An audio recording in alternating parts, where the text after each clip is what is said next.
I have about 20 minutes, and I would like to do two things. Number one, say a few words about the deal, which I believe is a win-win for the United States and for Iran, and then practically debunk everything Walter said. I prepared my notes without knowing what he's going to say, but I know him well enough, so I anticipated those, and I have counter-arguments. And I will verify that that's true. Yes, thank you. So first, why I believe this is a good deal. I believe it's a good deal for three reasons, three P's. Number one, it prevents a war with Iran. The United States has been engaged in major wars in the past 10 to 12 years, and the American people are sick and tired of another war. Walter was talking about how 50% of Americans are against this deal. Walter, 80% of people were in favor of the war in Iraq. And right now, practically, no serious national security thinker would say that it was a good decision. This is why we have leaders. This is why we have representatives. This is why the American Constitution is the best constitution in the world, because the founding fathers anticipated that if we make our decisions based on what people think at the time, we're going to jump from one hole into another. It prevents a war, and I think it is very important for the audience to understand a war with Iran would have been very different than a war with Iraq, would be very different than a war in Syria. Iran is a country of 80 million people. Iran is a country with 2,500 years of tradition. And Iran is a little empire, and it has many different ethnic groups. You go to war with Iran, you're going to destabilize the entire region. And just imagine, just look at the map. You already have instability in Afghanistan, we have instability in Iraq, in Libya, in Syria, and add Iran to it.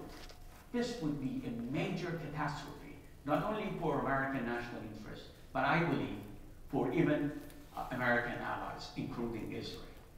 The second thing, the second P, is that it prevents Iran from making the bomb. The Iranians have argued that they are not trying to build a bomb. They say that Ayatollah Khamenei has issued a religious decree making it illegal, religiously not permissible for Iran to make a bomb. Okay, we don't believe them. We have a 165-page long agreement with Iran. The agreement we had with North Korea was about 4 to 5 pages. This is 160 pages. I guarantee you most of you haven't read it. I did. I wasted my time, and I read the entire thing. Iran is going to be subjected to the most intrusive inspection in the history of IAEA. Iran has agreed to do things that people who have agreed to do the additional protocol have not agreed to do. So in my judgment, and I think in the judgment of a lot of other people, this is going to prevent Iran from getting the bomb. And let's be, for a moment, very clear about this deal. This is not a deal between Iran and the United States, ladies and gentlemen. It's a deal between Iran and 7 powers, not 6. 5 plus 1 is not accurate. China, Russia, UK, France, United States, 5 permanent members of the United Nations Security Council, plus Germany, plus the European Union. The representative of the European Union was engaged in every aspect of these negotiations. Now, somebody has to tell me, is the wisdom of a few people in Washington superior to the wisdom of 3 important American allies? Do you really think the conservative government of England, the socialist government of France, the conservative government of Germany would go along if they thought this is not going to prevent Iran from getting a bomb? If you think that, then I'm sorry, you and I have to disagree. Finally, the most important for me reason why I think this is a good deal, and please pay attention to what I say, possibility, third P. It increases the possibility of putting an end to 37 years of mutual animosity between Iran and the United States. I am not one of those people who think tomorrow everything is going to be fine with Iran and the US. No. We've had 37 years of secret war against one another. But here is my point. Without this agreement, there would have been absolutely no possibility of a détente between Iran and the United States. With this agreement, there is the possibility. If you study Iran, you will find that there is no country in the Middle East, with the exception of Israel, whose population is as pro-Western and as pro-America as the population of Iran, the young population of Iran. But a lot of people say, but wait, Milani, Iran has an authoritarian regime and that doesn't mean anything. I have news for you. There is now a constituency within the Islamic Republic that wants to normalize relations with the rest of the world, with the United States. 30 years ago, if an Iranian foreign minister would have talked to an American foreign minister, they would have assassinated him. Now an Iranian foreign minister has the cell phone number of American Secretary of State. Now that doesn't mean tomorrow we're going to become friends. I don't think so. I think this is going to take a long time. But don't forget, this agreement is not. This agreement is more than an agreement. It is a process. It is a 10-year process. And if you think about this deal, I want you to think where Iran could be in 10 years from now. I am one of those who believe if we don't screw it up big time, and if we really put our focus on diplomacy, the Iran of 10 years from now is going to be a very different Iran of today. Furthermore, I believe this agreement would allow Iran and the United States to collaborate, to degrade, and ultimately defeat ISIL. It will allow Iran and the United States, with the help of Saudi Arabia, to address the civil war in Syria. It opens all kinds of possibility. The second part of my presentation is to debunk everything that Mr. Walter just said. So I want to talk about 4 myths. Number one, the myth of number one. He didn't talk about it, but a lot of other people have talked about it. Iran has given up nothing.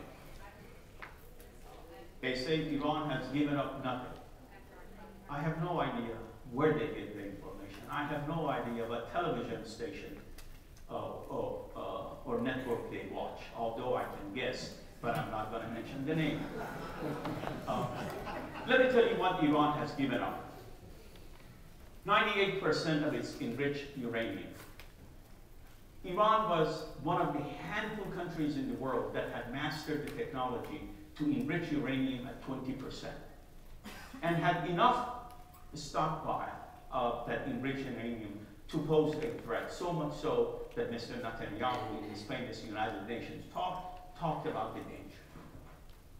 Guess what? Iran has agreed to get rid of that and has agreed not to enrich uranium at 20%. Number one. Number two, Iran had about 19,000 centrifuges, 10 of them operational. Iran has agreed to bring that number to 4,000. Iran had a very capable underground facility at Fardo, deep into mountains. They were doing research there. They were doing all kinds of things. And why did they build it? They built it because they thought the Israelis and the Americans can bomb Iran. And if they do, they thought they're going to keep enough centrifuges there to survive the bombardment. And they probably could have, unless they would have used really big bombs. They have agreed to turn that facility into research facility. They had a plutonium heavy water plant in Iraq, not Iraq. Iraq, in a city in Iran. They have agreed to change the design of that facility so that Iran cannot find the plutonium way, the plutonium path to build the bomb. Iran has not given anything. Just, I invite you to go and read the newspapers in Iran, read the hardliners in Iran, and see what they say. The best line that I know of, one of the hardliners in the Iranian parliament essentially said, this deal has now turned our centrifuges, please pay attention. He said, this deal essentially has turned our centrifuges into carrot producing centrifuges. There is vehement opposition inside Iran by the hardliners against this deal because they think Iran has given up too much.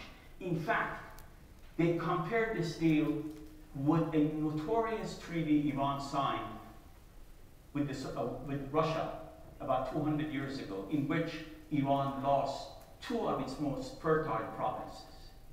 So Iran has given up a lot. And if you don't know, and if these are new to you, I ask you to change the channel and don't listen to the channel you have been listening to.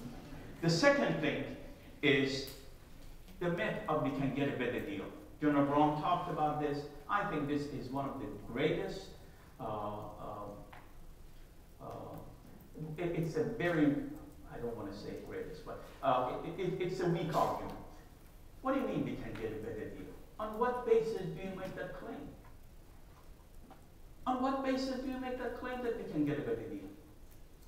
If we couldn't get a better deal, we got a better deal. That's the best we could have done. That's the best we could have done. They say, no, if we would have continued with the sanctions, this would have brought Iran to the negotiating table, and then we would have had a better deal. Guess what? A little bit of history is what all of us need. When the last few years of President Bush, Iranian centrifuges increased from 0 to a few hundreds. Then we imposed crippling sanctions on Iran. Sanctions that, for your information, are blatant violation of the human rights of ordinary Iranians. Our beef is with the Iranian government, not with the Iranian people. And when you impose across-the-board sanctions, that's a human rights violation. But that's a different subject. This is a completely different issue. The fact is that during those sanctions, when we tried to make Iran cry uncle, Iran began to master the technology to enrich uranium at 20%. Iran decided to enrich uranium at a higher speed, and the number of the centrifuges increased from a few to thousands. There is a limit beyond which these sanctions are meaningless. Plus the fact that the international community won't go along with this for much longer. So I think this myth of a better deal is good for 1-minute television occurrence. But if you really study it, it's an empty idea. The third one, the third myth, is that this deal allows Iran to be involved in inspection, that Iranians are going to do self-inspection, that we're giving the Iranians 24 days to do whatever they want to do. Absolute gibberish, no.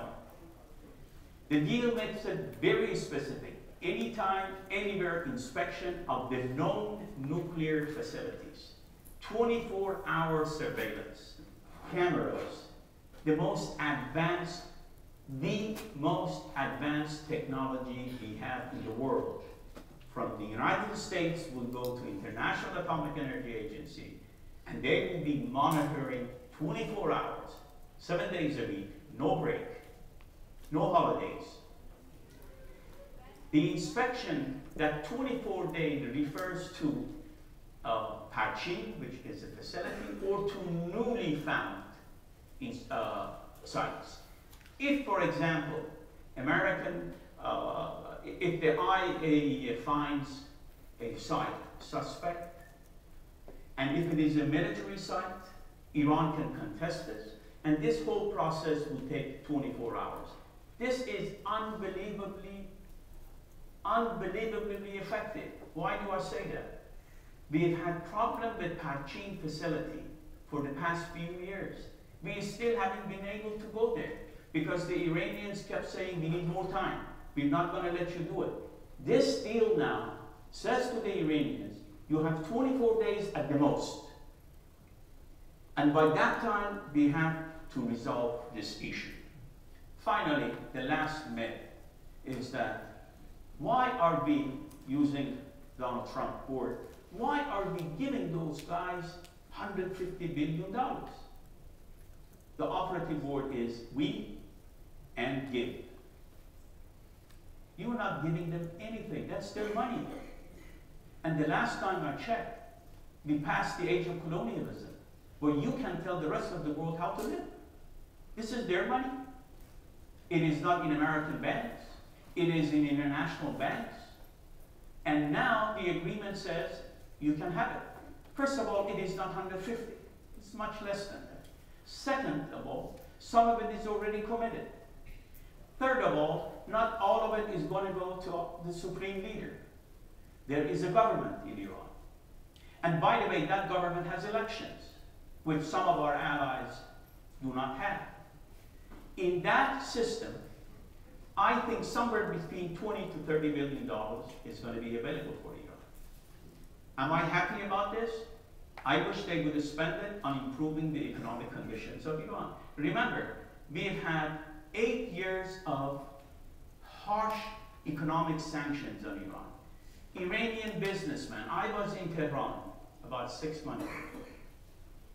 First of all, when you go to Tehran, you see absolutely no sign that these sanctions are destroying Iran. I've been to Cuba, and I've been to Iran, and I've been to China. Very different. When you go to Iran, you see that, yes, the sanctions have hurt, but not as much as most people think. Because Iran is a rich country, and they have found the ways to bypass the sanctions. But still, they will have about $30, $40 billion. Are they going to use some of it for nefarious activity? I think so. Absolutely they will. I have no doubt in my mind they will. But some of it they will use to improve the economic conditions. But again, when we were imposing these sanctions, they were doing the same thing anyhow. So President Obama is right. They are going to continue doing what they were doing, but there are ways to contain Iran.